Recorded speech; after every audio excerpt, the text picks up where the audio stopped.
Assalamualaikum warahmatullahi wabarakatuh. Perkenalkan, nama saya Francis Wanto dari Politeknik Negeri Pontianak, jurusan Teknologi Pertanian, program studi budidaya tanaman perkebunan. Di sini saya akan sedikit menjelaskan tentang beberapa kebijakan pasar pertanian. Nah, yang pertama ada kebijakan pertanian. Kebijakan pertanian merupakan serangkaian hukum terkait pertanian domestik dan impor hasil pertanian. Pemerintah pada umumnya mengimplementasikan kebijakan pertanian dengan tujuan tertentu di dalam pasar produk pertanian domestik. Tujuan tersebut bisa melibatkan jaminan tingkat suplai, kestabilan harga, kualitas produk, seleksi produk, penggunaan lahan, hingga tenaga kerja. Adapun 3 kebijakan dasar kebijakan pertanian.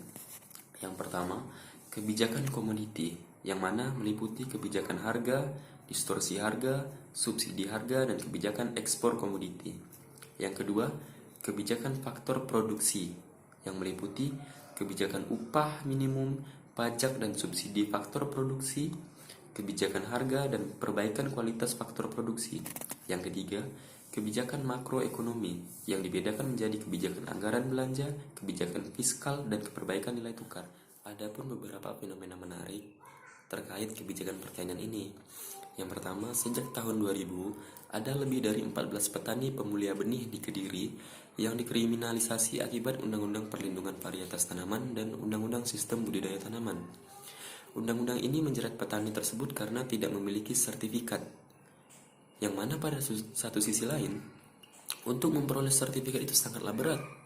Yang kedua, selama 3 tahun ini, impor beras selalu di atas 1,5 juta ton. Mekanisme harga pembelian pemerintah terhadap gabah dan beras tidak efektif dalam melindungi harga petani.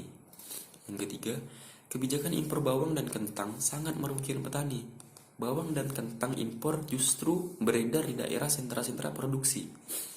Mengapa demikian? Nah, adapun cara atau alternatif untuk melawan masalah tersebut, di sini saya mengambil dari literatur. Yang pertama, kita harus membuat regulasi yang berpihak kepada petani. Yang kedua, kita harus meningkatkan subsidi pertanian dalam penanganan pasca panen dan infrastruktur pertanian. Yang ketiga, kita merubah sistem pertanian konvensional menjadi pertanian berkelanjutan. Yang terakhir, kita menerapkan teknologi tepat guna dalam upaya peningkatan kuantitas dan kualitas produksi pertanian. Nah, mungkin itu saja yang dapat saya sampaikan, kurang lebihnya mohon maaf. Saya akhiri, wabillahi taufiq wal hidayah. Wassalamualaikum warahmatullahi wabarakatuh. Terima kasih semuanya.